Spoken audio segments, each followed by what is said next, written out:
Hello friends, welcome to WiFi study changing the way of learning. स्वागत है आप सभी का इंडिया के number 1 study channel WiFi study में। तो कैसे हैं आप लोग? Very good morning everyone. तो जैसा कि आप लोग जानते हैं आपके एग्जाम बहुत नियर है और जिन friends welcome to WiFi study changing the way. तो फर्स्ट फेज के पेपर 28 से स्टार्ट होने वाले हैं और मैं आपकी जानकारी के लिए बता दूं कि जो भी स्टूडेंट सोच रहे हैं कि मेरा सेकंड फेज में मैं थोड़ा सा रिलैक्स कर सकता हूं, तो ऐसा रिलैक्स करने का बिल्कुल भी ज़रूरत आप लोगों को नहीं है, क्योंकि आप लोगों को पता है जो आपके कॉम्पिटिटर है उनको भी उतना ही टाइम मिला है। तो आप लोग बिल्कुल जिस तैयारी से आप लोग कर रहे थे, जिस जोश से अपनी प्रिपरेशन कर रहे थे, उसको आप लोग कंटिन्यू रखिए। चलिए स्टार्ट करते हैं दोस्तों। गुड मॉर्निंग, कैसे हो? जल्दी से कमेंट करके आप लोग बता दीजिए। सभी अच्छे हो? क्लास स्टार्ट करते हैं। आप लोग को पता है रोज़ सुबह 9:30 बजे अपनी क्लास होती है। 2 सेशन अपने हो चुके हैं और आज ही अपना 3rd सेशन है। चलिए स्टार्ट करते हैं।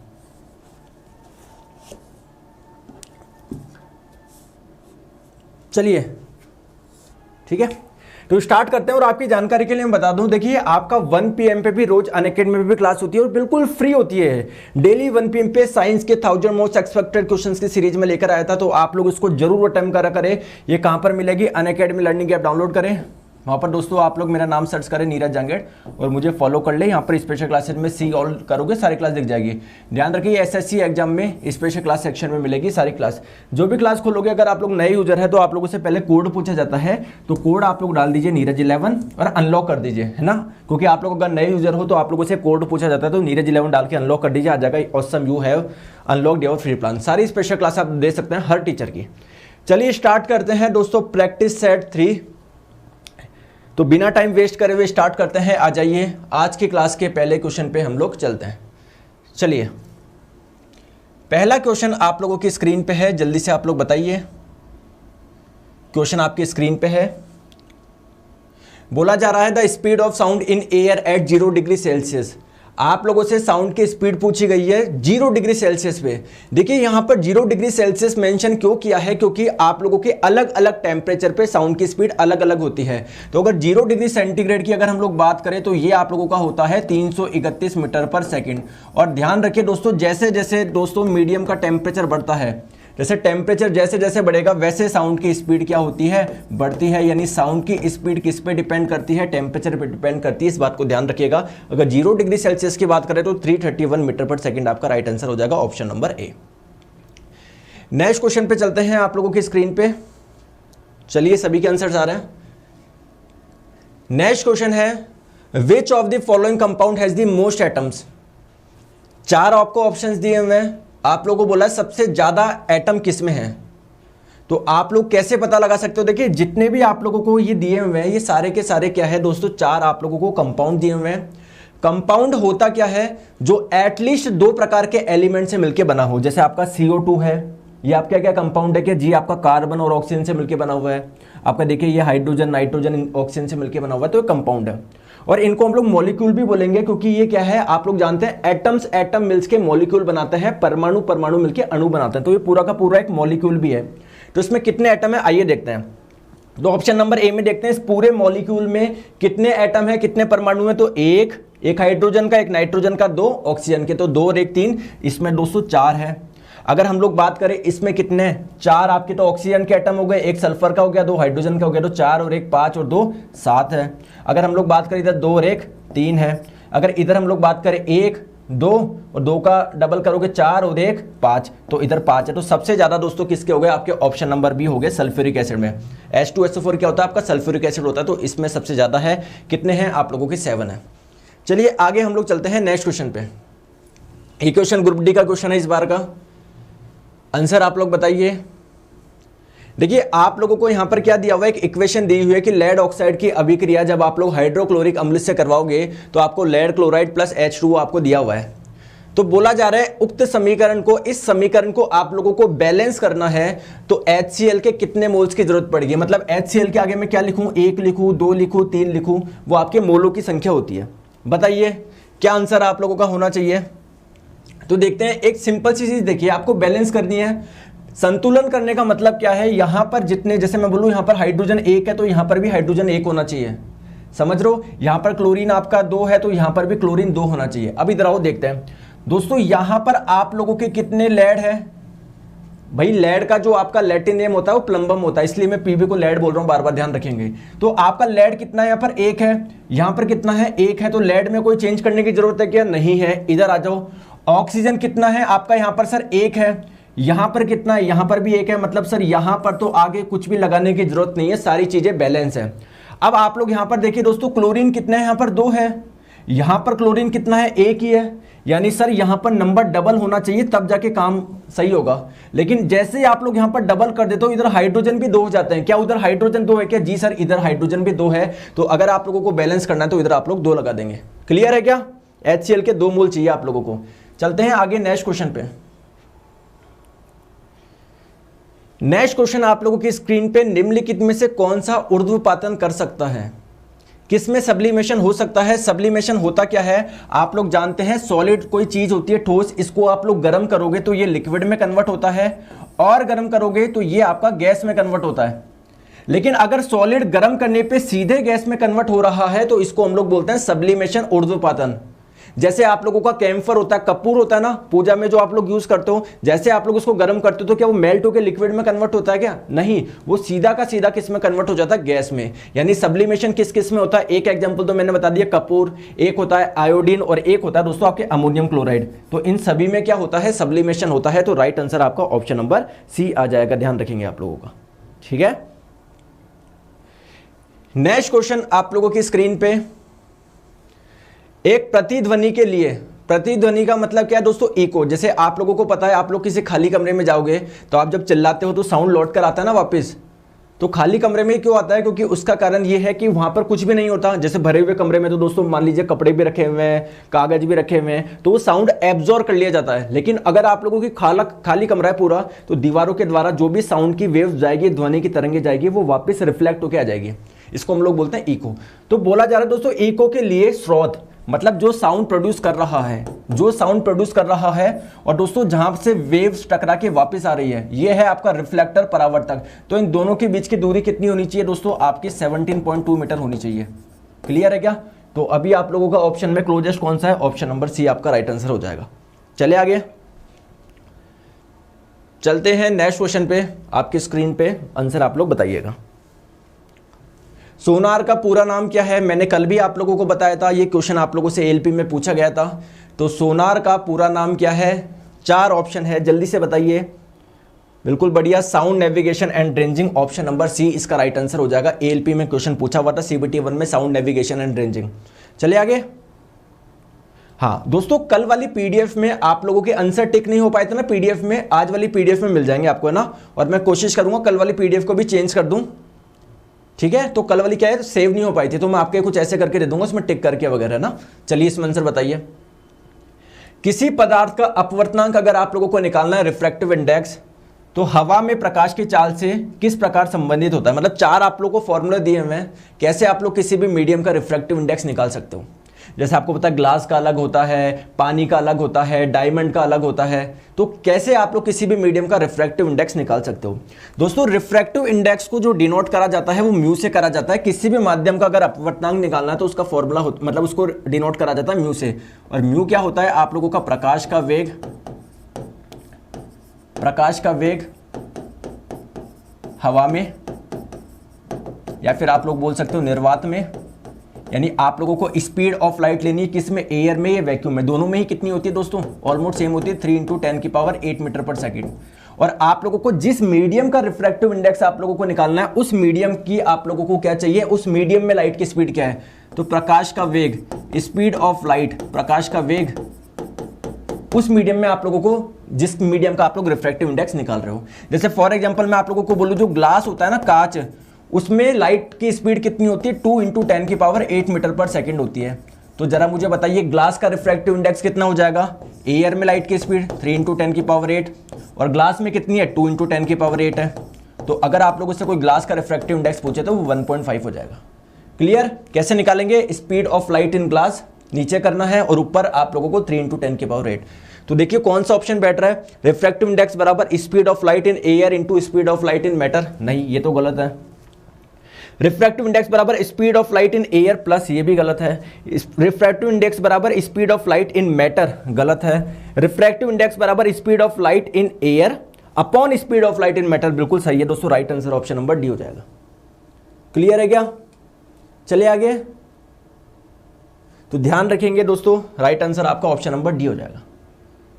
आंसर बताइए, अभी अभी मैंने बताया। बोला जा रहा है कि the speed of light in a medium whose refractive index is 1.5।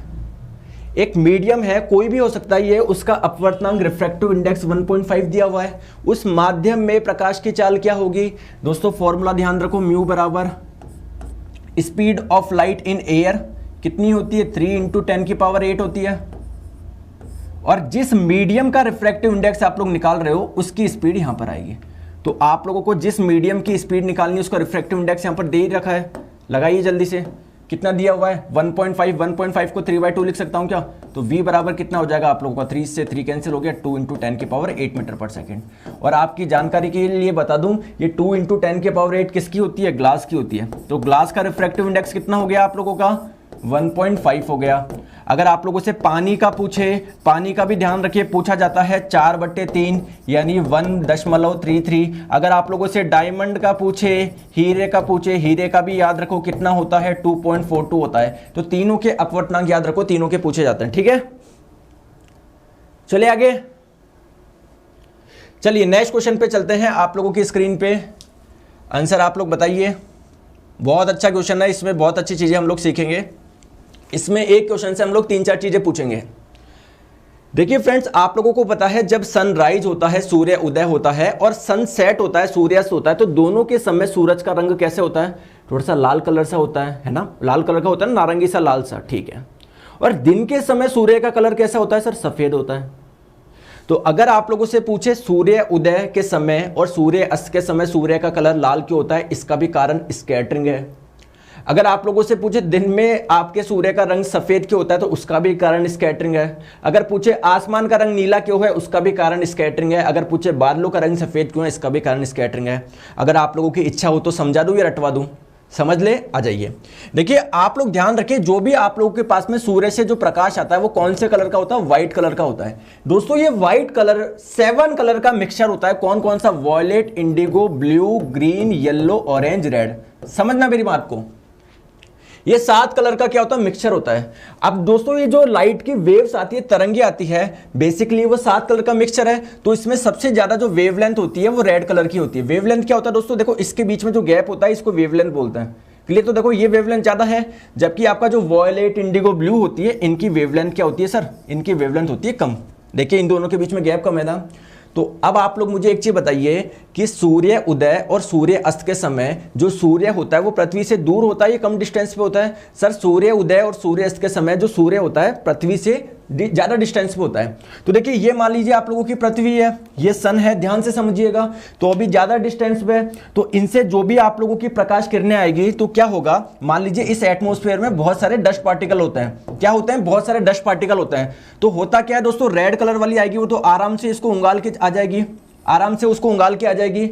लेकिन जो आप लोगों का दोस्तों वॉयलेट होगा, इंडिगो होगा, ब्लू होगा, उसकी वेवलेंथ क्या है? छोटी है। तो वो आराम से इससे टकरा जाएगी। टकरा जाएगी तो दोस्तों ये क्या कर देगा? इसको फैला देगा, फिर दूसरी जगह जाएगी, वहां पर टकरा जाएगी, क्योंकि इनकी वेवलेंथ क्या है? कम है। तो दोस्तों ये ब्लू कलर जो फैल जाएगा, आपकी आंखों पर कौन सा कलर आएगा? रेड कलर आएगा। क्लियर?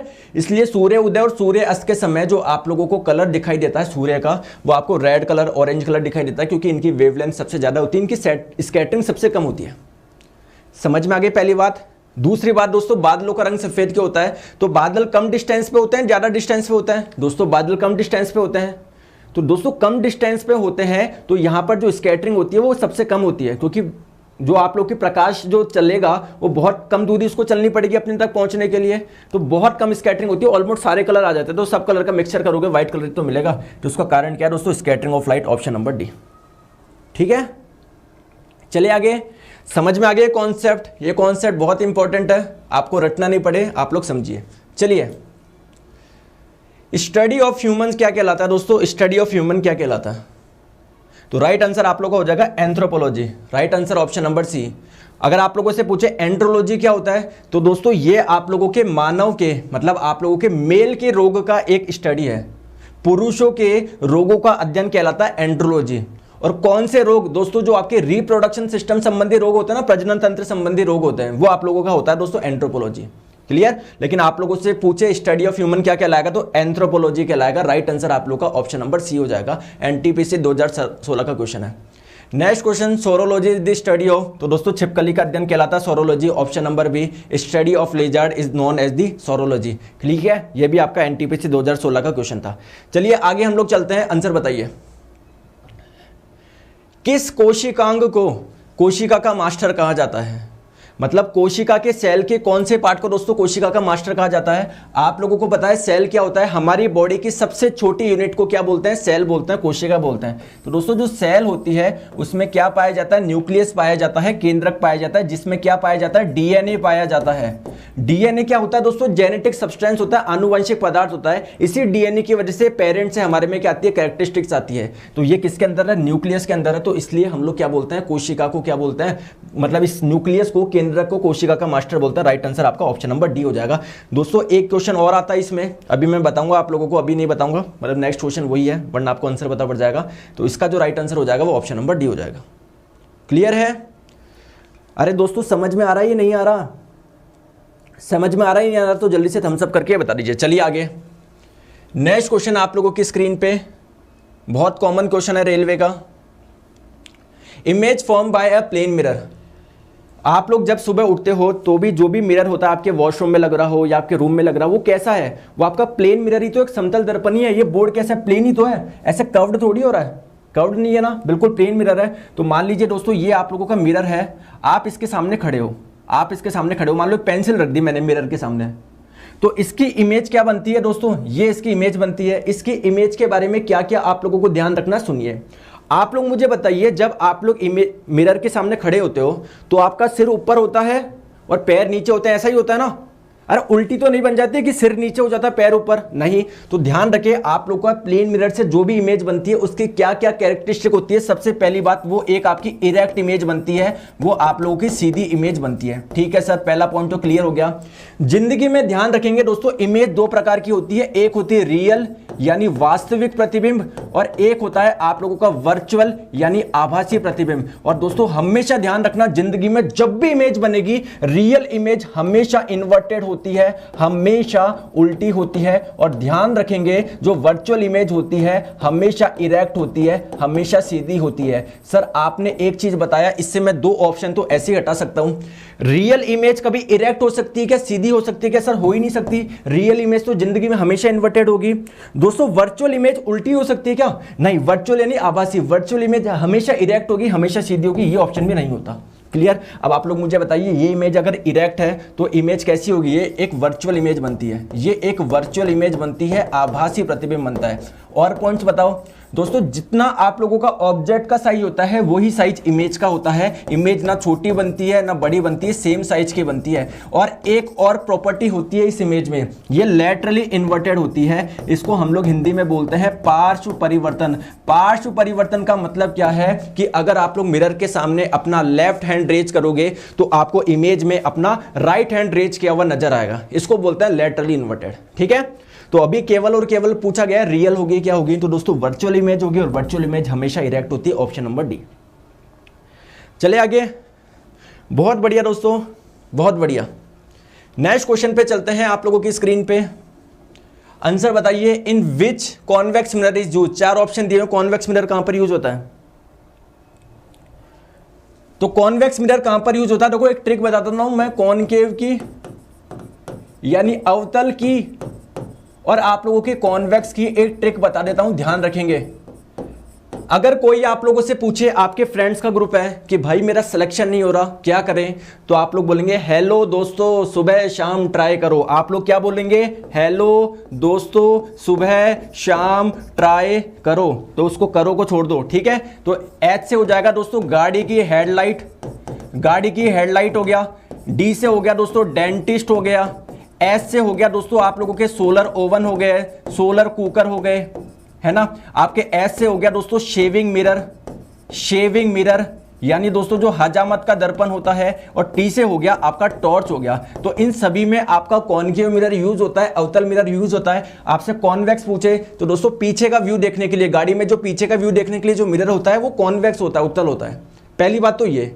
और दोस्तों आप लोगों को पता होगा, जब आपने देखा होगा कि जब आपका रोड होता है कुछ इस तरीके से मुड़ा होता है, तो मान लीजिए यहां से भी आप लोग के व्हीकल आ रहे हैं, यहां से भी आ रहे हैं, यहां पर एक मिरर लगा होता है ना, वो भी आपका कौन सा होता है? कॉन्वेक्स होता है। ठीक है, तो आपके रियर व्यू में आपका कौन सा होता है? कॉन्वेक्स होता है। Right answer option number A. Clear? चले आगे। आगे हम लोग चलते हैं नेक्स्ट क्वेश्चन पे, आंसर आप लोग बताएंगे। यदि आप एक दर्पण में देखते हैं और पाते हैं कि जो छवि बन रही है, इमेज बन रहा है, प्रतिबिंब बन रहा है, वो आपसे छोटा है, तो दर्पण कौन सा हो सकता है? आंसर बताइए।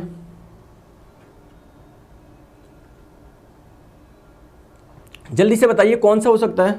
और प्लीज यार सेशन को लाइक करें, 7000 जने देख रहे हैं, केवल 2100 लाइक, ऐसे मत करो। देखो बेवकूफ होंगे वो दोस्त जो आप लोगों को ऑप्शन नंबर सी देंगे, क्योंकि अभी अभी मैंने बताया जो प्लेन मिरर होता है, समतल दर्पण, उसमें तो इमेज का साइज क्या होता है? बराबर होता है जितना ऑब्जेक्ट होता है, तो छोटा या बड़ा तो हो ही नहीं सकता। ये वाला ऑप्शन तो सर हो ही नहीं सकता। अब ध्यान से देखो, आप लोगों के दो प्रकार के मिरर होते हैं। एक होता है आप लोगों का कॉनकेव, कॉनकेव का मतलब क्या है दोस्तों? आप लोगों का अवतल, और एक होता है आपका कॉन्वेक्स, एक आपका होगा उत्तल।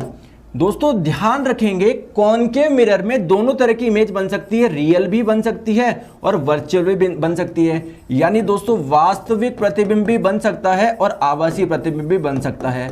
इसका मतलब क्या है? यानी इन्वर्टेड उल्टी इमेज भी बन सकती है और सीधी इमेज भी बन सकती है। किसमें? कॉनकेव में। लेकिन दोस्तों जो कॉनकेव मिरर, कॉन्वेक्स मिरर होगा, उत्तल दर्पण होगा, उसमें जिंदगी में हमेशा वर्चुअल इमेज ही बनती है। चाहे ऑब्जेक्ट को आप लोग कहां पर भी रखो, हमेशा वर्चुअल इमेज बनेगी, यानी हमेशा दोस्तों सीधा प्रतिबिंब बनेगा। चलो सर ये कॉन्सेप्ट तो आपने बता दिया, लेकिन क्वेश्चन में ये नहीं पूछा, उल्टा सीधे का नहीं पूछा गया, ये पूछा गया छोटे बड़े का। और चीज ध्यान रखो दोस्तों, कॉनकेव मिरर में जो इमेज बनती है वो क्या बन सकती है? बड़ी भी बन सकती है, डिपेंड करेगा आप ऑब्जेक्ट को कहां रख रहे हो, छोटी भी बन सकती है। लेकिन कॉन्वेक्स मिरर में जो भी इमेज बन रही है वो हमेशा छोटी बनेगी, वस्तु से हमेशा छोटी बनेगी। तो पक्का है आपसे छोटा है तो कौन सा होगा? कॉन्वेक्स मिरर होगा। ठीक है, right answer option number D, क्योंकि कॉन्वेक्स में हमेशा छोटी बनती है। कहानी क्लियर है दोस्तों? चले आगे। आगे हम लोग चलते हैं। सर पीडीएफ कहां से मिलेगी? क्लास के बाद नीचे कमेंट में एक लिंक मिलेगा, उसको खोलोगे, पीडीएफ में पहुंच जाओगे सीधे। ठीक है, आंसर बताइए। किसी गोलीय दर्पण की परावर्तक सतह का केंद्र वह बिंदु है जिसे डैश कहा जाता है। समझ ही नहीं आ रहा क्या बोला जा रहा है। देखिए जैसे मान लो आप लोगों का ये कौन सा मिरर है? कॉनकेव मिरर है, अवतल दर्पण है। दोस्तों यहां तो पॉलिश हो रही है, जो भी प्रकाश का परावर्तन होगा वो कहां से होगा? यहीं से होगा। मतलब ये आपकी रिफ्लेक्टिंग सरफेस है, ये परावर्तक पृष्ठ है। दोस्तों इस पूरे के पूरे मिरर का जो मिड पॉइंट होता है इसको हम लोग बोलते हैं पोल यानी ध्रुव। ऑप्शन नंबर सी इसका राइट आंसर हो जाएगा। क्लियर है क्या? आगे चले। नेक्स्ट क्वेश्चन आप लोगों की स्क्रीन पे ग्रुप डी के क्वेश्चन है, जेई का क्वेश्चन करो 2019 का। देखो मैं आपको बोल रहा था ना कि एक चीज और बताऊंगा, लेकिन अभी नहीं बताऊंगा, आगे क्वेश्चन आएगा। देखो आगे वो क्वेश्चन, किसी कोशिका में मौजूद सबसे बड़ा कोशिकांग। आपको पता है दोस्तों जो सेल होती है उसमें माइटोकॉन्ड्रिया भी पाया जाता है, न्यूक्लियस भी पाया जाता है, राइबोसोम भी पाया जाता है, आपका लाइसोसोम भी पाया जाता है। तो बोला जा रहा है सबसे बड़ा पार्ट कौन सा होता है? दोस्तों कोशिका में जो न्यूक्लियस होता है, केंद्रक होता है, वो कोशिका का सबसे बड़ा भाग होता है। राइट आंसर आपका हो जाएगा ऑप्शन नंबर बी, न्यूक्लियस। जरा कोई कमेंट करके बता सकता है क्या, अगर आप लोगों से पूछा जाता कोशिका का सबसे छोटा भाग कौन सा है, तो आंसर बताइए, देखते हैं कितने जने बता सकते हैं। कोशिका का सबसे छोटा भाग, कोशिका का सबसे छोटा भाग, जल्दी से बताइए, कमेंट करके बताइए, देखते हैं सबसे पहले कौन आंसर देता है।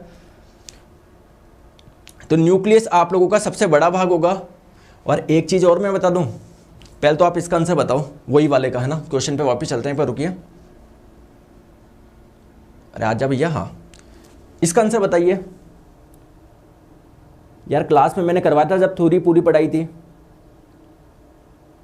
न्यूक्लियस न्यूक्लियस न्यूक्लियस तो सबसे बड़ा है दोस्तों, सबसे छोटा राइबोसोम। एक जने ने बोला है, किसने बोला है? ये विनोद झा जी ने बोला है राइबोसोम। बहुत बढ़िया। तो दोस्तों आप लोगों से सबसे छोटा पूछा जाए तो वो हो जाएगा आपका राइबोसोम।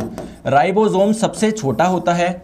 अगर आप लोगों से पूछे कि इस सेल का पावर हाउस किसको बोला जाता है, ऊर्जा ग्रह किसको बोला जाता है, तो माइटोकॉन्ड्रिया को पावर हाउस ऑफ सेल बोला जाता है, कोशिका का ऊर्जा ग्रह बोला जाता है, किसको, माइटोकॉन्ड्रिया को, ध्यान रखेंगे। चलिए आगे हम लोग चलते हैं नेक्स्ट क्वेश्चन पे।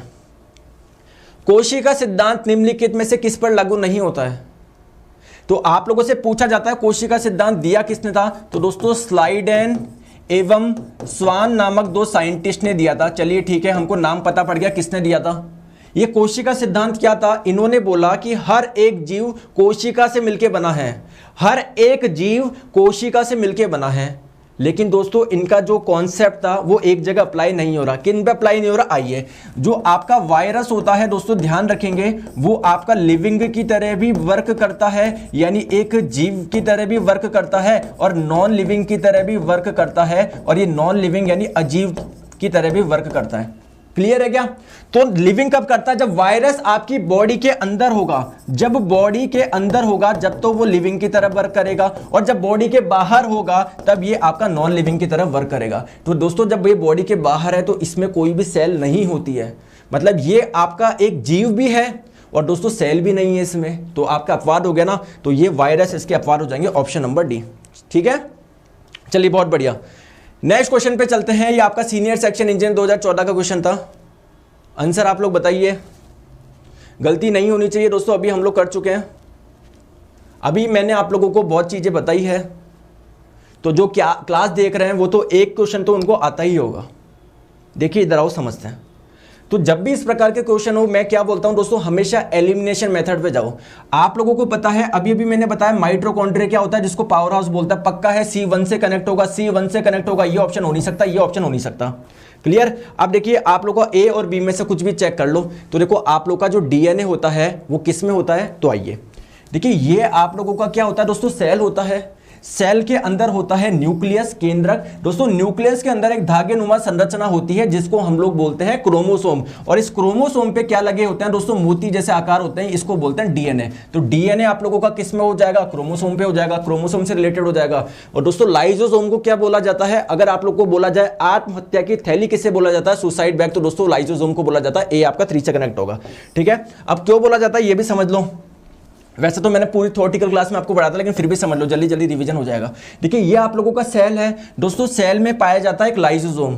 क्या पाया जाता है, लाइसोसोम। दोस्तों ध्यान रखेंगे, लाइसोसोम में कुछ हाइड्रोलिटिक एंजाइम्स भरे होते हैं। क्या भरे होते हैं, हाइड्रोलिटिक एंजाइम्स। आप लोग मान लो कुछ केमिकल है आप लोगों के, तो इसका काम क्या होता है, लाइसोसोम के 2 काम होता है। जब आप लोग की बॉडी ग्रोथ करती है, सेल ग्रोथ करती है, तब तो ये बैक्टीरिया और वायरस को मारता है, और जब आप लोगों की सेल मैच्योर हो जाती है, ऑब्वियसली बात है दोस्तों, आप लोगों को पता है बॉडी की ग्रोथ कैसे होती है, सेल टूट के दूसरे सेल में कन्वर्ट होगी। तो जब आपकी सेल मैच्योर हो जाती है तो दोस्तों ये लाइसोसोम क्या हो जाता है, फट जाता है, और इसके एंजाइम्स बाहर आ जाते हैं, पूरी सेल को क्या कर देते हैं, फाड़ देता है। मतलब ये आप लोग बोलो खुद की सेल को ही मार दिया, इसलिए हम लोग इसको बोलते हैं आत्महत्या की थैली। राइट आंसर आपका एक कनेक्ट होगा 3 से। दोस्तों क्लियर है क्या? ठीक है, चलते हैं आगे नेक्स्ट क्वेश्चन पे। आंसर बताइए। Carlos Linnaeus is known as the father of, Carlos Linnaeus को किसका फादर माना जाता है, जल्दी से बताइए, जल्दी से। तो राइट आंसर आपका हो जाएगा दोस्तों टैक्सोनॉमी, वर्गीकरण का। ये क्या होता है सर टैक्सोनॉमी? आप लोग जानते हैं जैसे केमिस्ट्री में क्या होता है, बहुत सारे एलिमेंट्स होते हैं, hydrogen, helium, lithium, beryllium, boron, carbon, nitrogen, बहुत सारे हैं सर, 118 एलिमेंट्स हैं। तो उनका क्लासिफिकेशन करा ना, जो एक जैसे हैं उनको एस ब्लॉक में डाला, जो एक जैसे उनको पी ब्लॉक में डाला, जो एक जैसे उनको डी ब्लॉक में डाला। तो सिमिलरली दोस्तों आप लोगों को पता है बहुत सारे जीव है। कितने तरह के जीव है, हमने तो 50-60 ही देखे हैं सर। जैसे हमने पेड़ देखा है, हमने शेर देखा है, कुत्ता देखा है, बिल्ली देखा है दोस्तों, लेकिन लाखों करोड़ों प्रकार के क्या होते हैं, ऑर्गेनिजम्स होते हैं। तो इनको क्लासिफाई करना जरूरी है ना। तो सबसे पहले जो क्लासिफाई किया वो किसने करा दोस्तों, कार्लोस लिनियस ने करा, इसलिए इनको फादर ऑफ क्लासिफिकेशन बोलते हैं। क्लियर है क्या? तो इधर आ जाइए दोस्तों, इन्होंने क्या करा, जितने भी आप लोगों के जीव थे उन्होंने इनको 2 पार्ट में बांट दिया, एक था एनिमेलिया जंतु जगत, एक था प्लांटे यानी पादप जगत। क्लियर? लेकिन आप लोगों को पता है दोस्तों, अगर आप लोगों से पूछा जाए किस बेसिस पे बांटा, तो इन्होंने लोकोमोशन के आधार पर बांटा। मतलब जिनमें गति हो रही है, जैसे अपने में गति हो रही है तो हम लोगों को इन्होंने डाल दिया दोस्तों एनिमेलिया में, और जिनमें गति नहीं हो रही, प्लांट में नहीं हो रही, प्लांट के आगे चल सकता है कि नहीं चल सकता, उनको इन्होंने डाल दिया प्लांट में। तो सबसे पहले क्लासिफिकेशन इन्होंने किया था, इसलिए हम लोग इनको फादर ऑफ क्लासिफिकेशन बोलते हैं। ठीक है, चलिए नेक्स्ट क्वेश्चन पे चलते हैं आपकी स्क्रीन पे। The absolute refractive index of diamond, यार अभी भी बताया 2.42 है, 2.42 अभी भी मैंने बताया है ना, तो इसमें तो कोई डाउट है ही नहीं। पानी का मैंने बताया था 4/3 और इसका मैंने बताया था 2.42। चलिए इसका आंसर बताइए। A ray of light travel from the water to the glass. जब भी कोई लाइट रे, कोई प्रकाश वाटर से ग्लास में एंटर करता है तब क्या होता है उसके साथ में? तो देखिए आप लोगों को पता है दो प्रकार के मीडियम होते हैं, एक होता है आप लोगों का रेयरर मीडियम यानी दोस्तों विरल माध्यम, और एक होता है डेंसर मीडियम, डेंसर बोले तो सघन माध्यम। आप लोग मुझे खुद बताइए इनमें से ज्यादा डेंस कौन है? वाटर है, ग्लास है। डेंस का मतलब क्या है? उस मीडियम के पार्टिकल्स किसमें क्लोज है? तो दोस्तों सॉलिड में क्लोज होते हैं, तो ग्लास आपका डेंसर मीडियम है, वाटर आपका रेयरर मीडियम है। ध्यान रखेंगे जब भी लाइट रे रेयरर टू डेंसर जाती है, स्पीड ऑफ लाइट किस में ज्यादा होगी मुझे बताइए? रेयरर में ज्यादा होगी, डेंसर में ज्यादा होगी, विरल में ज्यादा होगी, सघन में? अरे सघन में तो पार्टिकल्स बहुत पास में, लाइट को चलने में प्रॉब्लम आएगी, और रेयरर में पार्टिकल्स बहुत दूर है, लाइट आराम से चल जाएगी। तो रेयरर से डेंसर में जा रही है तो स्पीड क्या होगी? कम हो जाएगी, चाल क्या हो जाएगी? कम हो जाएगी। अगर डेंसर से रेयरर में जा रही है, पूरा खुला है, तो वहां पर स्पीड क्या हो जाएगी दोस्तों? ज्यादा हो जाएगी। चलो ये बात तो समझ में आ गई कि अगर पानी से कांच में जा रही तो स्पीड कम होगी। दोस्तों स्पीड कम होगी तो ऑप्शन नंबर ए नहीं हो सकता, बी नहीं हो सकता। लेकिन ये दो चीज क्या लिखी हुई है आइए देखते हैं। जैसे मान लीजिए दोस्तों ये एक आपका रेयरर मीडियम है और ये आपका एक डेंसर मीडियम है। प्रकाश किरण पानी से कांच में जा रही है, तो दोस्तों आपका रेयरर मीडियम से डेंसर मीडियम में जब भी कोई प्रकाश की किरण जाती है, तो मान लीजिए कोई प्रकाश की किरण जा रही है ऐसे, दोस्तों जहां भी ये आपका इंटरफेस होगा उसके परपेंडिकुलर एक लाइन ड्रॉ करेंगे जिसको हम लोग बोलते हैं नॉर्मल। देखो जाना चाहिए था ऐसे, भाई जाना चाहिए था ऐसे, लेकिन दोस्तों ये नॉर्मल की तरफ झुक जाती है। तो जब भी लाइट रे रेयरर टू डेंसर जाती है तो नॉर्मल की तरफ झुक जाती है, अभिलंब से दूर हट जाती है, और जब डेंसर टू रेयरर जाती है तो नॉर्मल से दूर हट जाती है। अभी किस में जा रही है? वाटर से ग्लास में, पानी से कांच में, यानी रेयरर से डेंसर में। जब भी रेयरर से डेंसर में जाएगी नॉर्मल की तरफ झुक जाएगी, टुवर्ड्स द नॉर्मल, और स्पीड टू डिक्रीज होगी। Right answer option number C हो जाएगा। चले आगे। चलिए एक जना बोल रहा सर हिंदी में बोला करो। दोस्तों माफी चाहता हूं, ये प्रकाशिक तंतु किस सिद्धांत पर कार्य करता है, ये आप लोगों का किस में लिखा हुआ? संस्कृत में लिखा हुआ है ना, आपके लिए उससे माफी मांग लेता हूं मैं। और जो बोल रहा है सर इंग्लिश में बोला करो, तो ये ऑन विच प्रिंसिपल, तो ये आप लोगों का भी संस्कृत में लिखा हुआ है, तो इसके लिए माफी चाह लेता हूं मैं। आज एडजस्ट कर लो, कल से हिंदी इंग्लिश में आ जाएगा। On which principle does optical fibre work? दोस्तों ऑप्टिकल फाइबर क्या होता है? आप लोग का कुछ इस प्रकार का स्ट्रक्चर होता है। इसका यूज कहां पर होता है? कम्युनिकेशन में होता है, संचार में होता है। तो इसमें होता क्या है दोस्तों? प्रकाश की तरंग ऐसे जाती है, फिर वापस जिस माध्यम में गई उसी में लौट जाना, इसको बोलते हैं टोटल इंटरनल रिफ्लेक्शन। फिर वापस ऐसे चल जाती है, फिर वापस ऐसे, तो उसका प्रिंसिपल क्या है? टोटल इंटरनल रिफ्लेक्शन, पूर्ण आंतरिक परावर्तन। Right answer option number B हो जाएगा। चलो आगे नेक्स्ट क्वेश्चन पे। नेक्स्ट क्वेश्चन पे देरी नहीं, बहुत सारे क्वेश्चन करने हैं दोस्तों। ये आप लोगों का एनटीपीसी 2018 जो लिखा होता है 2016 था ना, गलती से 18 लिख दिया, उसका आंसर बताइए।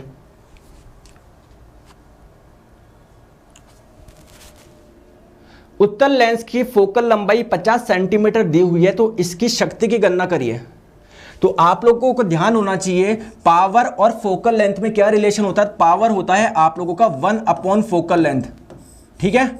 अगर आपको पावर निकालना है तो क्या करो? 1 फोकल लेंथ, सिंपल सा फॉर्मूला। लेकिन आप लोग आंसर देखिए किस में पूछा गया है? डायोप्टर में पूछा गया है। दोस्तों लेंस की जो पावर की एसआई यूनिट है वो डायोप्टर है। तो आप लोगों को अगर चाहिए कि आंसर डायोप्टर में आए तो दोस्तों ये भी आप लोग एसआई यूनिट में रखो, और लेंथ की एसआई यूनिट क्या होती है? मीटर होती है। तो इसको मीटर में रखोगे तो अपने आप आंसर यहां पर डायमीटर में आ जाए, सॉरी डायोप्टर में आ जाएगा। तो पावर कितना हो जाएगा? 1 फोकल लेंथ। जल्दी से बताओ कितनी है? 50 सेंटीमीटर है। अरे मीटर में बताओ, 0.5 है। 0.5 को क्या लिख सकता हूं मैं? 1/2 लिख सकता हूं। तो आपका क्या हो जाएगा? 2 डायोप्टर, ऑप्शन नंबर बी। चलो आगे नेक्स्ट क्वेश्चन पे। चले आगे नेक्स्ट क्वेश्चन पे। बहुत बढ़िया, बहुत बढ़िया। चलो आगे जल्दी से बताइए क्वेश्चन आपके स्क्रीन पे, समय ज्यादा वेस्ट ना करें। एक लेंस में +2.0 डायोप्टर की शक्ति है, उसकी पावर दे रखी है 2 डायोप्टर। लेंस की किस्म बतानी है, मतलब कॉन्वेक्स है या कॉनकेव है, उसकी फोकल लंबाई बतानी है। आप लोग बोलोगे एक क्वेश्चन तो मैं बता सकता हूं पिछले वाले क्वेश्चन के बेसिस पे। आप लोग जानते हैं पावर होता है 1 फोकल लेंथ। फोकल लेंथ को मैं लिख सकता हूं क्या? 1 पावर। पावर कितनी दी हुई है सर? पावर 2 दी हुई है, तो फोकल लेंथ मुझे पता पड़ जाएगा 1/2, 0.5 आ जाएगा। और अगर आपने इसको डायप्टर में रखा है तो ये किस में आएगा, मीटर में आएगा, तो 0.5 मीटर आएगा। एक तो मुझे पता पड़ गया, तो 0.5 मीटर आएगा, प्लस का 0.5 मीटर आएगा। ये ऑप्शन हो नहीं सकता, ये ऑप्शन हो नहीं सकता। क्लियर है क्या? अब आप लोगों को पता लगाना है कि ये लेंस आपका कैसा था, कॉन्वेक्स था, कॉनकेव था। दोस्तों ध्यान रखिए, जिंदगी में कॉन्वेक्स जो होता है, उत्तल जो होता है, उसकी जो पावर होती है, उसकी फोकल लेंथ, फोकल लंबाई क्या होती है, धनात्मक होती है, पॉजिटिव होती है। और फोकल लेंथ पॉजिटिव होगी तो पावर भी क्या होगी, पॉजिटिव होगी। ध्यान रखिए आप लोग। और जो आपका कॉनकेव होता है, जो आप लोगों का अवतल लेंस होता है, उसकी फोकल लेंथ क्या होती है, ऋणात्मक होती है। तो अगर ये नेगेटिव होगी तो ये भी नेगेटिव होगी, पावर भी क्या होगी, नेगेटिव होगी। तो दोस्तों आपका क्या था, प्लस आ रहा था, तो कौन सा होगा, कॉन्वेक्स होगा। Right answer option number D होगा। सर एग्जाम में भूल गए तो कौन सा प्लस था, कौन सा माइनस, देखो लास्ट में याद रखो, इसमें ई आ रहा है ना, इलेक्ट्रॉन, ई से ध्यान रखो, इलेक्ट्रॉन, इलेक्ट्रॉन पे नेगेटिव चार्ज होता है, तो आपका कॉनकेव नेगेटिव आएगा। ठीक है, चले आगे। चलिए आगे हम लोग चलते हैं नेक्स्ट क्वेश्चन पे। जल्दी से आंसर बताइए। क्वेश्चन आपकी स्क्रीन पे है। दूरदृष्टि दोष से पीड़ित व्यक्ति के नेत्र में किसी वस्तु का प्रतिबिंब कहां पर बनता है? सबसे पहले बात करते हैं दूरदृष्टि दोष होता क्या है। तो दोस्तों दो तरह के दोष होते हैं, एक तो निकट दृष्टि दोष जिसको इंग्लिश में बोलते हैं मायोपिया, एक होता है दूरदृष्टि दोष जिसको हम लोग बोलते हैं हाइपरमेट्रोपिया। तो दूरदृष्टि दोष में क्या होता है, दूर की वस्तुएं तो साफ दिखाई देती है लेकिन पास की वस्तु साफ नहीं दिखाई देती। अगर आप लोगों से कोई पूछे कि आपका नियर पॉइंट क्या होता है, निकट बिंदु, तो दोस्तों नियर पॉइंट क्या होता है, वो डिस्टेंस जहां तक आप लोग किसी ऑब्जेक्ट को लेकर आओ और आपकी आंखों में बिना किसी प्रॉब्लम के आप लोग देख पाओ, तो ये नियर पॉइंट होता है आपका 25 सेंटीमीटर। 25 सेंटीमीटर का मतलब क्या होता है दोस्तों, अगर आप लोग 25 सेंटीमीटर तक ऑब्जेक्ट को रखोगे तो आपकी आई जिसको आराम से देख लेगी, और पास में लेकर आओगे तो नहीं देख पाएगी। क्लियर है क्या? लेकिन इसमें तो 25 तक भी नहीं देख पाते, 25 से और दूर तक भी नहीं देख पाते ना। कायदे से हम लोग 25 तक देख सकते थे लेकिन इसमें देख नहीं पाते, इसलिए इसको बोलते हैं दूरदृष्टि दोष, जिसमें दूर की वस्तुएं तो साफ दिखाई देती है, निकट की साफ नहीं दिखाई देती। तो इसमें होता क्या है, देखो आइए देखिए। देखिए ये आप लोगों की हो गई ह्यूमन आई, ध्यान से समझिए। यहां पर आप लोगों का नेचुरल लेंस लगा होता है जो कि एक कॉन्वेक्स लेंस है, जो कि एक उत्तल लेंस है। दोस्तों इसको हम लोग बोलते हैं रेटिना। तो जब भी कोई ऑब्जेक्ट होता है उससे प्रकाश की किरण निकलती है तो कॉन्वेक्स लेंस क्या करता है, इसको कन्वर्ट्स करता है, और कन्वर्ट्स करके कहां पर मिलाता है, रेटिना पर मिलाता है, तो यहां पर आपकी इमेज बनती है। तो ये तो है आप लोग की दोस्तों हेल्दी ह्यूमन आई की। लेकिन जिसको मायोपिया है और जिसको हाइपरमेट्रोपिया है उसमें क्या दिक्कत है, तो दोस्तों जिसको दूरदृष्टि दोष होता है वो जो आपकी इमेज बनती है वो रेटिना पर नहीं बन पाती, रेटिना के पीछे बनती है। क्लियर है क्या? और जिसको निकट दृष्टि दोष है, मायोपिया है, उसमें पहले ही बन जाती है। तो कहां बनेगी, इसमें बिहाइंड रेटिना बनेगी। Right answer option number C हो जाएगा। क्लियर है क्या? चले आगे, आंसर बताइए। नेक्स्ट क्वेश्चन आपकी स्क्रीन पे है। हाइपरमेट्रोपिया जिसको हम लोग बोलते हैं दूरदृष्टि दोष से पीड़ित लोगों को डैश लेंस का उपयोग किया जाता है। कौन सा लेंस यूज करोगे, रटो मत, अभी मैं समझा दूंगा। तो देखो सबसे पहले तो आपको प्रॉब्लम समझनी होगी कि हाइपरमेट्रोपिया में प्रॉब्लम क्या हो रही थी। हाइपरमेट्रोपिया में ये प्रॉब्लम हो रही थी कि जो इमेज बन रही थी, जो प्रतिबिंब बन रही थी सर, वो रेटिना के पीछे बन रही थी।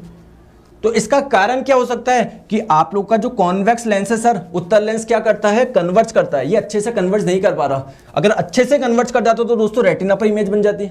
अच्छे से कन्वर्ट नहीं कर पा रहा, ये पीछे कर पा रहा है। तो एक काम करो, एक और कॉन्वेक्स लेंस लगा दो, तो अब दोनों मिलके अच्छे से कन्वर्ट कर लेंगे, इसको यहां पर ले आएंगे। क्लियर है क्या?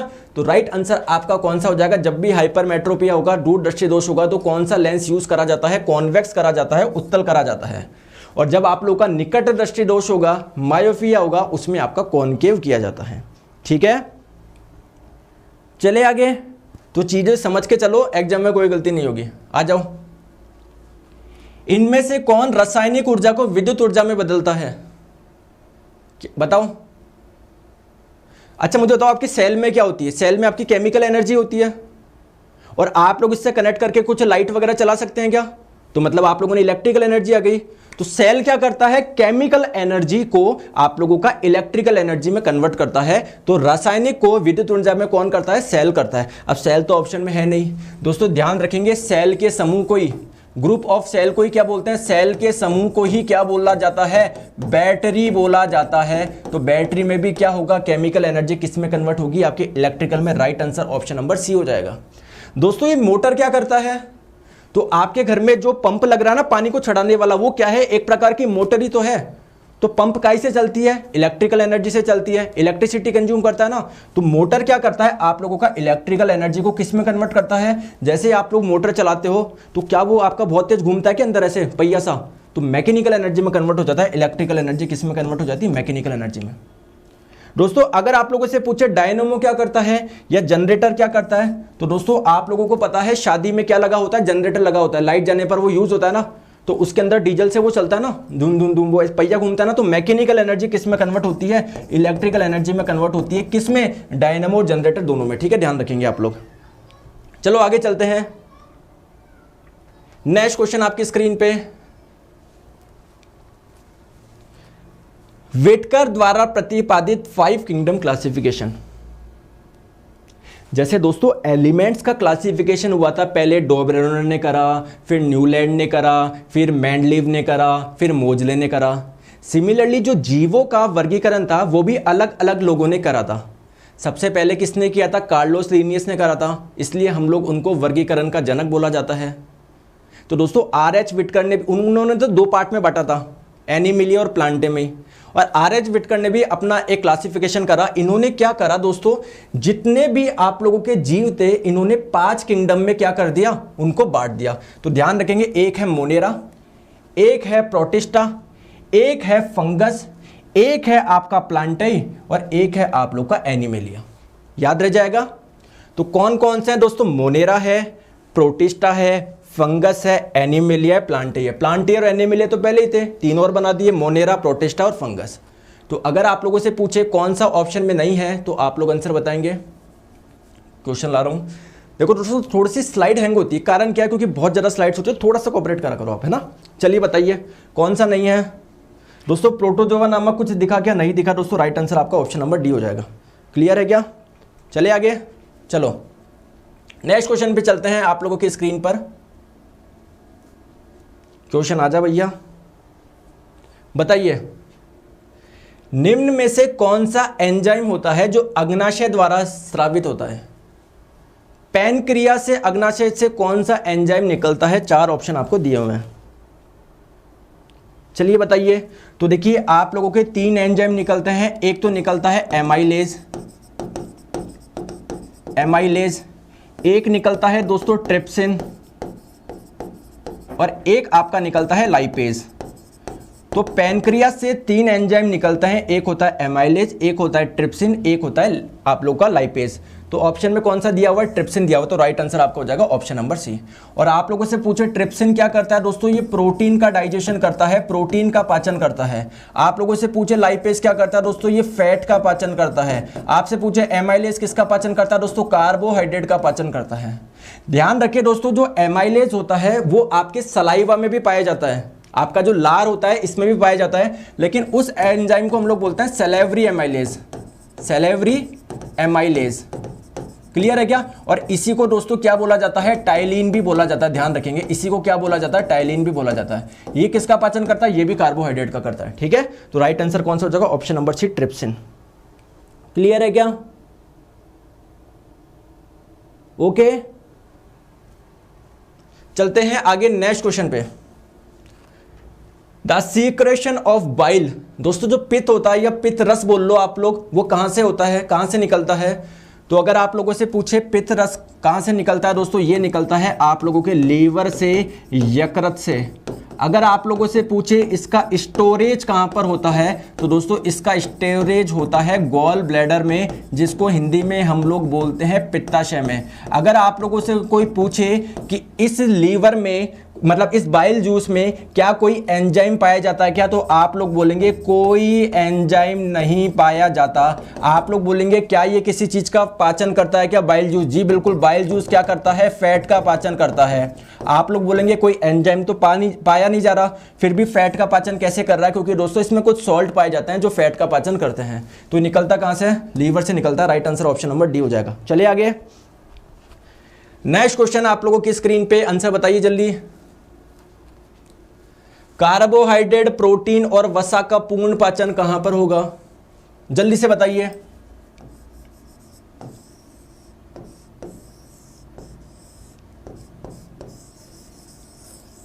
देखो इधर आओ, आप लोग सबसे पहले दोस्तों भोजन को कहां पर रखते हो, माउथ में रखते हो। तो यहां पर दोस्तों क्या रहोगे, आप लोग भोजन को चबाओगे और साथ में क्या होगा, आपका जो सलाइवा होता है, लार होता है, उसमें एक एंजाइम पाया जाता है जिसको हम लोग बोलते हैं टाइलिन एंजाइम। दोस्तों टाइलिन एंजाइम किसका पाचन करता है, कार्बोहाइड्रेट का पाचन करता है। तो अगर आप लोगों से एग्जाम में पूछा जाए कि माउथ में किसका पाचन स्टार्ट हो जाता है, दोस्तों कार्बोहाइड्रेट का हो जाता है। कौन करता है, टाइलिन करता है। अब दोस्तों यहां पर प्रोटीन वगैरह का पाचन नहीं होता, तो अब ये नीचे आएगा भोजन, प्रोटीन का पाचन स्टार्ट होगा स्टमक से, आमाशय से, लेकिन दोस्तों पूर्ण पाचन नहीं होगा, फिर आगे आएगा, फिर स्मॉल इंटेस्टाइन में आपका पाचन होगा। लेकिन स्मॉल इंटेस्टाइन में, छोटी आंत में कंप्लीट डाइजेशन हो जाता है किसका, प्रोटीन का, कार्बोहाइड्रेट का और फैट का। दोस्तों डाइजेशन का मतलब क्या है, आप लोगों के कॉम्प्लेक्स फॉर्म को सिंपल फॉर्म में टूटना। जैसे आप लोगों को अगर बोला जाए कि कार्बोहाइड्रेट का जब पाचन होगा किस में कन्वर्ट हो जाएगा, तो ये आपका कन्वर्ट हो जाएगा दोस्तों ग्लूकोज में। जब आप लोगों को बोले प्रोटीन किस में होगा, तो दोस्तों प्रोटीन अमीनो अम्ल से मिलकर बना होता है। जब प्रोटीन का पाचन होगा किस में कन्वर्ट हो जाएगा, अमीनो अम्ल में, एमिनो एसिड में। और जब फैट का पाचन होगा, वसा का, तो ये आपका फैटी एसिड यानी वसीय अम्ल में क्या हो जाता है, टूट जाता है। और ये सारी घटना कहां पर होती है, कंप्लीट डाइजेशन स्मॉल इंटेस्टाइन में होती है, छोटी आंत में होती है। ठीक है सर, किसकी बन रही है रेटिना पर, नॉर्मल हाई की, सभी की क्या लगती है, जिसके चश्मा नहीं लग रहा सभी के किसकी बनती है, रेटिना पर बनती है। ठीक है चलो आ जाओ। प्रोटीन की कमी से कौन सी बीमारी होती है, तो प्रोटीन की कमी से कौन सी होती है दोस्तों, एक डिजीज होती है क्वार्टियोकोर। ये होती है आप लोग के किस में होती है, बच्चों में होती है। क्यों होती है आप लोग के दोस्तों, बच्चों में आपको पता है प्रोटीन जो होता है वो सेल की ग्रोथ के लिए, आपकी बॉडी की ग्रोथ के लिए बहुत जरूरी है। और सबसे ज्यादा जो ग्रोथ होती है दोस्तों 14 साल तक होती है, तो बच्चों को सबसे ज्यादा जरूरी होती है प्रोटीन की। अगर दोस्तों प्रोटीन की कमी होगी तो उनका शरीर बिल्कुल दुबला हो जाएगा, पेट आपका पूरा बाहर निकल जाता है उनका, और बाकी पूरी बॉडी पतली सी हो जाती है। डिजीज को बोलते हैं क्वार्टियोकोर। ये किसकी वजह से होती है, प्रोटीन की वजह से होती है। आप लोगों से बोले रिकेट्स, दोस्तों रिकेट्स आपकी विटामिन डी की कमी से होता है। ये इसमें आपकी हड्डियां काफी वीक हो जाती है। बेरी दोस्तों विटामिन B1 की कमी से होता है। इसका भी विटामिन सी की कमी से हो जाता है, जिसमें आपके गम्स में, मसूड़ों में खून आता है। ठीक है चलते हैं आगे नेक्स्ट क्वेश्चन पे, आंसर बताइए जल्दी से। मछली से प्राप्त कॉड लीवर, मतलब मछली के जो यकृत का तेल होता है उसमें कौन सा विटामिन पाया जाता है, कौन सा विटामिन पाया जाता है, तो दोस्तों उसमें विटामिन जो पाया जाता है वो आपका विटामिन डी प्रचुर मात्रा में पाया जाता है। राइट आंसर हो जाएगा आप लोग का ऑप्शन नंबर सी। ये क्वेश्चन कई बार पूछा गया है। ठीक है ये क्वेश्चन कई बार पूछा गया है दोस्तों, ध्यान रखेंगे। नेक्स्ट क्वेश्चन पे चलते हैं। केला जो होता है किस विटामिन का अच्छा स्रोत होता है, केले में, बनाना में क्या पाया जाता है, जल्दी से मुझे बताइए, बनाना में क्या पाया जाता है। तो अगर हम लोग बात करें बनाना में दोस्तों आपका विटामिन ए भी पाया जाता है, विटामिन बी भी पाया जाता है। आप लोगों से कोई पूछे कोई मिनरल भी पाए जाते हैं, जी सर फास्फोरस भी पाया जाता है आप लोगों का, आयरन भी पाया जाता है। लेकिन आप लोगों से केवल विटामिन की बात हो रही है, तो सबसे ज्यादा कौन सा पाया जाता है दोस्तों, विटामिन B6 पाया जाता है, ध्यान रखेंगे। तो right answer option number D हो जाएगा। कौन सा पाया जाता है, विटामिन B6 बहुत ज्यादा पाया जाता है, किसमें, आपके बनाना में, केले में। तो right answer option number D हो जाएगा। ठीक है चलिए, विटामिन ए भी पाया जाता है, मैं आपकी जानकारी के लिए बता दूं, लेकिन सबसे ज्यादा आपका विटामिन बी पाया जाता है। उस विटामिन का नाम बताइए जिसके कमी के कारण अत्यधिक खून बहने लगता है। तो देखिए आप लोगों को पता है जब आपके चोट लगती है तो ब्लड आपका बहता है, तो हम लोग चाहते हैं उस ब्लड की क्लॉटिंग हो जाए, रुधिर का थक्का बन जाए। रुधिर का थक्का बनाने में कौन सा आपका विटामिन इंपॉर्टेंट है, विटामिन के। तो right answer option number C हो जाएगा। अगर इसकी कमी होगी तो दोस्तों आपको बहुत ज्यादा बार बार नक्सीर होगी, रक्तस्राव होगा, क्योंकि ब्लड की क्लॉटिंग हो नहीं पाती आप लोग का, इजीली ये बह जाता है। तो right answer option number C हो जाएगा। क्लियर। नेक्स्ट क्वेश्चन आप लोगों की स्क्रीन पे,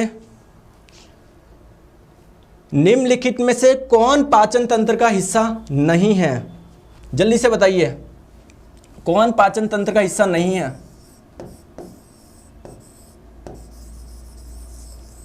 देखो पाचन तंत्र में कौन कौन हेल्प करेंगे, आपका माउथ करेगा क्या, सर माउथ तो करेगा क्योंकि माउथ में आप लोग भोजन रखोगे। फिर इससे दोस्तों नीचे आएगा इस पाइप के माध्यम से, यहाँ पर जो पाइप होता है इसको हम लोग बोलते हैं ओइसोफेगस, ग्रास नली। इसके बाद में स्टमक में आएगा, स्टमक में भी दोस्तों पाचन होता है, तो स्टमक इसका पार्ट है। स्टमक से दोस्तों स्मॉल इंटेस्टाइन में जाएगा। और ध्यान रखेंगे दोस्तों यहाँ पर आप लोग का क्या होता है, लीवर होता है। लीवर से बाइल जूस निकलता है जो कि किस में मिल जाता है, स्मॉल इंटेस्टाइन में मिल जाता है, जो फैट का पाचन करने में मदद करता है। आपका यहाँ पर दोस्तों क्या होता है, पैनक्रियास होता है, अग्नाशय पैनक्रियास से पैनक्रियाटिक जूस निकलता है जिसमें 3 एंजाइम पाए जाते हैं। अभी अभी मैंने बताया ट्रिप्सिन, एमाइलेज और लाइपेज, ये भी आपके किस में मिल जाते हैं, स्मॉल इंटेस्टाइन में मिल जाता है। तो ये सभी आपके पाचन में मदद कर रहा है, लेकिन हार्ट का कोई लेना देना नहीं है। हार्ट का जो काम है वो सर्कुलेटरी सिस्टम से, ब्लड को पूरी बॉडी में सर्कुलेट कराने से। तो राइट आंसर आपका ऑप्शन नंबर बी हो जाएगा। क्लियर है क्या? चलो आगे नेक्स्ट क्वेश्चन पे चलते हैं। तो बहुत जने, कल मैंने क्वेश्चन कराया तो बहुत जने बोले सर थोड़ा और लेवल हार्ड कराओ। सबसे पहले आप लोग की यही तो प्रॉब्लम है, आप लोग फंडामेंटल करके नहीं जाते, पता नहीं क्या क्या पढ़ जाते हो, एग्जाम में सिंपल चीज आती है कर नहीं पाते हो। तो पहले आप लोग ये लास्ट के 2 साल के क्वेश्चन तो सॉल्व करो, और ज़्यादा डिटेल में पढ़ना है तो मैंने 3 महीने में इतनी थ्योरी पढ़ा रखी है, आप पागल हो जाओगे, आपका 1 साल में कंप्लीट नहीं कर पाओगे आप वो चीज़। चलो आंसर बताओ। Our enamel is made up of, enamel किससे बना होता है दोस्तों? इनेमल होता क्या है, जो आप लोगों के टीथ होते हैं, दांत होते हैं, इस पे क्या पाई जाती है, एक लेयर पाई जाती है। जो आपके टीथ होते हैं इसके ऊपर जो लेयर पाई जाती है इसको हम लोग बोलते हैं इनेमल। आप लोगों की बॉडी का दोस्तों हार्डेस्ट पार्ट है। अगर आप लोगों से पूछा आपकी बॉडी का कठोरतम भाग कौन सा है, तो कठोरतम भाग होता है दोस्तों इनेमल। और इसी की वजह से आप लोग के दांत क्या होते हैं, चमकीले होते हैं। तो ये किससे बना होता है? कैल्शियम फॉस्फेट का बना होता है। Right answer option number A हो जाएगा। चलो आगे नेक्स्ट क्वेश्चन आपकी स्क्रीन पे जल्दी से बताइए। अभी मैंने बताया, जरा टाइम नहीं लगाएंगे। सलाइवा में कौन सा पाया जाता है? सलाइवरी एमाइलेज पाया जाता है, और इसी को हम लोग बोलते हैं टाइलिन, ऑप्शन नंबर सी। और ये किसका पाचन करता है? कार्बोहाइड्रेट का करता है। नेक्स्ट क्वेश्चन आप लोगों की स्क्रीन पे, अरे आगे हो जा भैया क्वेश्चन, ये क्वेश्चन आगे क्यों नहीं हो रहा?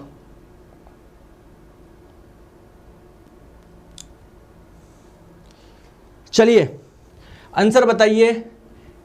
ABO, ये जो ब्लड ग्रुप है, मतलब अगर आप लोगों से पूछे ब्लड ग्रुप की डिस्कवरी किसने करी, ब्लड ग्रुप की डिस्कवरी किसने करी, तो दोस्तों ये करी कार्ल लैंडस्टीनर ने, ऑप्शन नंबर सी। कौन से ब्लड ग्रुप की? Blood group A, blood group B, blood group ओ।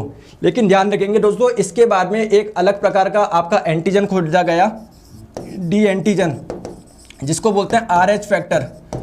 तो अगर आप लोगों के ब्लड में ये पाया जाता है डी एंटीजन या RH फैक्टर, तो हम लोग बोलेंगे, जैसे मान लीजिए किसी का ब्लड ग्रुप ए है, तो अगर उसमें डी एंटीजन पाया जाएगा तो उसका ब्लड ग्रुप ए पॉजिटिव बोलेंगे, अगर नहीं पाया जाए तो ए नेगेटिव। तो ये पॉजिटिव नेगेटिव का जो चक्कर आया वो किससे आएगा कि उसमें RH फैक्टर पाया जाता है, नहीं पाया जाता। और इस RH फैक्टर को जो खोजा गया वो रीसस नामक एक बंदर में खोजा गया था, इसलिए इसका नाम RH फैक्टर रखा गया। तो अगर आपसे पूछा RH फैक्टर की खोज किसने करी, तो वो वीनर नामक साइंटिस्ट ने करी थी। किसने? वीनर नामक साइंटिस्ट ने। और जबकि आपके ब्लड ग्रुप ABO ये कार्ल लैंडस्टीनर ने करी थी। Right answer option number C हो जाएगा। चलो आगे नेक्स्ट क्वेश्चन आप लोगों की स्क्रीन पे, आंसर बताइए। पाचन के बाद कार्बोहाइड्रेट को किस में परिवर्तित कर दिया जाता है? जब कार्बोहाइड्रेट का पाचन होगा किस में कन्वर्ट होगा? कार्बोहाइड्रेट होता है दोस्तों आपके ग्लूकोज में। राइट आंसर हो जाएगा ऑप्शन नंबर बी। और आप लोगों का प्रोटीन किस में होगा? अमीनो अम्ल में होगा। फैट किस में होगा? फैटी एसिड में होगा। चलते हैं आगे नेक्स्ट क्वेश्चन पे। इनमें से कौन सा रक्त समूह यूनिवर्सल दाता माना जाता है? यूनिवर्सल डोनर, जो सबको ब्लड दे सकता है। जो सबको ब्लड दे सकता है, जल्दी से मुझे बताइए, जो सबको ब्लड दे सकता है। तो O ब्लड ग्रुप वाला यूनिवर्सल डोनर होता है। और O में भी कौन सा? O नेगेटिव दोस्तों यूनिवर्सल डोनर होता है। और अगर आप लोगों से पूछे यूनिवर्सल एक्सेप्टर, मतलब जो सबसे ब्लड ले लेता है, सर्वग्राही, वो आपका AB पॉजिटिव होता है। ये आपका सर्वग्राही होता है और ये आप लोग का सर्वदाता होता है। चलते हैं आगे नेक्स्ट क्वेश्चन पे, जल्दी से बताएंगे। क्वेश्चन आपकी स्क्रीन पे आ रहा है। मानव शरीर का pH स्तर कितना होता है? क्लियर दोस्तों, ये उसका था, ब्लड का था, ये गलत टाइप हो गया। Human body blood has pH, blood था, ये मानव शरीर के रक्त का pH स्तर कितना होता है? तो रक्त का pH होता है दोस्तों 7.3 से 7.4 के बीच में। ठीक है, तो कौन सी रेंज में आ रहा है? ये ऑप्शन नंबर ए में आ रहा है। तो राइट आंसर हो जाएगा ऑप्शन नंबर ए। ठीक है, तो आज के लिए इतने रखे दोस्तों। सर ग्लाइकोजन किस में होगा? अरे मेरी बात सुन, जो ग्लाइकोजन होता क्या है, जब आपके कार्बोहाइड्रेट का पाचन होगा तो वो किस में कन्वर्ट होता है? ग्लूकोज में होता है। लेकिन जो आपका ग्लूकोज होता है वो किस फॉर्म में स्टोर रहता है? ग्लाइकोजन में रहता है वो, है ना।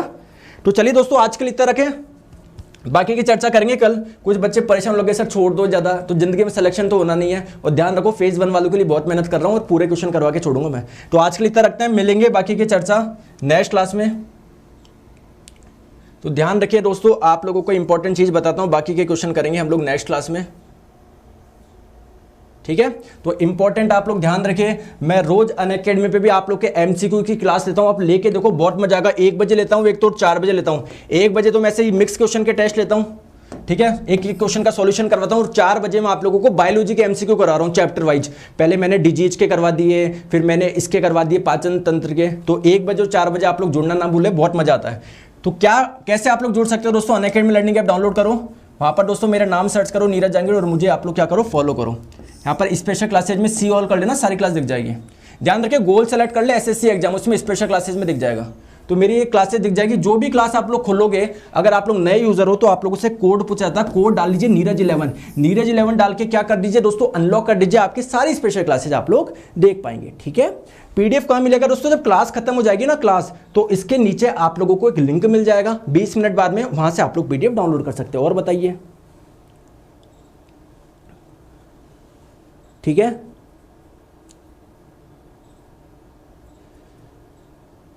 हाँ, पीडीएफ विद सॉल्यूशन डलेगा, टेंशन मत लो।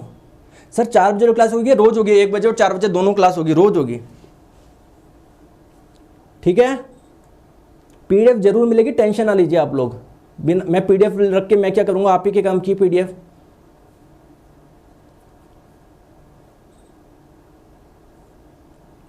ओके, तो आपकी जानकारी के लिए बता दो दोस्तों, जो भी आप लोग CGL CHSL की प्रिपरेशन करना चाहते हैं वो आज ही आप लोग अनअकैडमी सब्सक्रिप्शन से जुड़ सकते हो। आप लोगों को यहाँ पर कंप्लीट बैच मिलता है एक सब्सक्रिप्शन पे। आपको यहाँ पर टेट सीरीज भी मिलता है, अलग से पैसे देने की जरूरत नहीं है। सर क्या क्या फायदे है, तो जितने भी बैचेज चलते हैं वहां पर सारे बैचेज का आप लोगों को एक्सेस मिल जाएगा एक सब्सक्रिप्शन पे। अगर हम लोग बात करें यहाँ पर देखिए तो दोस्तों 14,755 कोर्स है एसएससी एग्जाम में। जीके के आप लोग के 825 कोर्स है, पॉलिटी, हिस्ट्री, ज्योग्राफी, मेरे साइंस के कोर्स आपको मिल जाएंगे, मैथ्स के कोर्स मिल जाएंगे। तो आज ही सब्सक्रिप्शन ले दोस्तों। क्यों मैं बोल रहा हूँ, क्योंकि 31 तारीख से प्राइस हाइक हो रहा है। तो आप लोग एसएससी एग्जाम्स का गेट सब्सक्रिप्शन करेंगे तो ये ऑप्शन आ जाएंगे। 24 महीने का है दोस्तों, 7200 का। रेफरल कोड में डाल दोगे नीरज11 डाल के प्रोसीड टू पे करोगे दोस्तों, कितने का पड़ जाएगा, 6480 का पड़ जाएगा। और आप लोग दोस्तों इसका फिर पे कर सकते हो। ठीक है, और दोस्तों 31 दिसंबर से प्राइस हाइक हो रहा है, ध्यान रखें। तो आज ही आप लोग सब्सक्रिप्शन ले लें। ओके दोस्तों, केमिस्ट्री भी क्वेश्चन कराओ। अरे इंजीनियर कुलदीप सिंह जी, अभी मैं कुछ बोलूंगा। अरे आप लोगों के एक ही तो क्लास है, एक क्लास में क्या पूरी साइंस आ जाएगी क्या? तो कभी आपको फिजिक्स के क्वेश्चन ज़्यादा दिखेंगे, कभी केमिस्ट्री के। कल केमिस्ट्री के क्वेश्चन करा दिया, अरे सर आपने केमिस्ट्री कराया, बायोलॉजी नहीं कराया। आज बायोलॉजी की ज़्यादा गए, सर केमिस्ट्री नहीं कराया। अरे ऐसे क्यों करते हो, सब तरह के क्वेश्चन हो जाएंगे। आप लोग ये औरतों जैसी बातें मत करो, चुगलियों जैसी बातें कि और वो देखो वो चुन्ना ने वो कर दिया, आज उसके घर में गया चुन्ना। इधर ध्यान दो, सारी आपके जब एग्जाम से मैं पूरी साइंस पढ़ा चुका हूँ, आपको कम से कम 4 बार सिलेबस करवा चुका हूँ। पिछले 3 महीने में पूरा सिलेबस करवाया मैंने, पूरा फिजिक्स, केमिस्ट्री, बायोलॉजी। तो आप लोग पूरा यकीन रखिए, सब होगा, आप ही के लिए होगा, है ना, हमारे लिए कुछ नहीं है, आप ही के लिए। ठीक है, चलिए दोस्तों, क्लास के बाद में आप लोगों को कमेंट में पीडीएफ की लिंक मिल जाएगी, वहां से आप लोग डाउनलोड कर सकते हो। Thank you so much. मिलते हैं 1 बजे अनअकैडमी पर, और 1 बजे